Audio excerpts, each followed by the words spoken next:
Hi, Dr. Schultz and fellow classmates. This week's assignment is to review George Marsden's book, The Outrageous Idea of Christian Scholarship. And I have to say, I've really enjoyed reading this book this semester. Marsden is professor emeritus at the University of Notre Dame, and he received his PhD from Yale. And he has experience in both the secular academic world and the Christian academic world. He's studied at Haverford College, Westminster Theological Seminary, and Yale University. He's taught at Calvin University, Duke University, and the University of Notre Dame. And while this book is almost 30 years old, it's still pertinent today, I believe, and his points are still effective.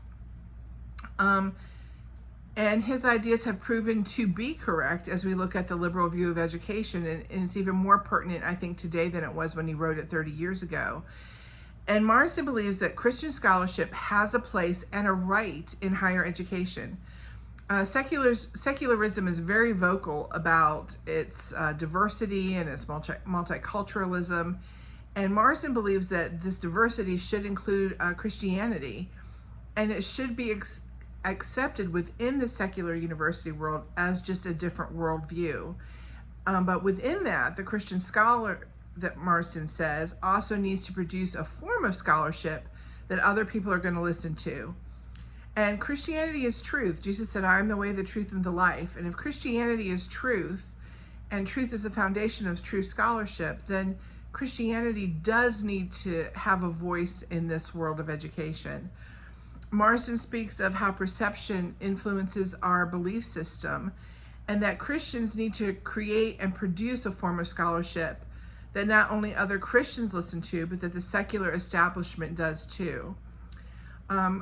As believers, Christian faith, or our Christian faith, should permeate our lives and our worldview, and it should come out in our scholarship, and that scholarship needs to be worth listening to. And Marsden, another view he has in this book, is that Christian scholarship needs a community, and it has a need for a scholarly community.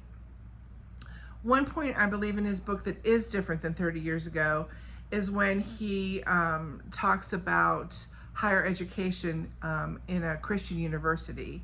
And while Liberty University did exist when Marsden wrote this book, it did not have the size and scope that I think it does today. And Marsden stated, although there has been talk for 2 generations about founding a major Protestant university, the obstacles are formidable. Protestant educational institutions have almost nothing to offer at the highest level of scholarship and graduate training. And I believe that's not true anymore. Liberty offers all of those things. So if I'm a believer, then my scholarship should be based on a biblical worldview. And that worldview should be part of who I am and come out in all areas of my life, including my scholarship.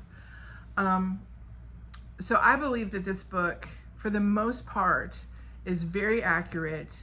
It's very pertinent today, just as it was almost 30 years ago. And I believe that as believers, we have the job to strike a balance in higher education between academic freedom and the protection of our religious beliefs. And this is a very complex issue. And cases continue to arise where professors are disciplined or religious groups seek to maintain their practice within a secular academic environment. And Marsden points out that all of this Christian scholarship, is necessary for higher education. Thank you.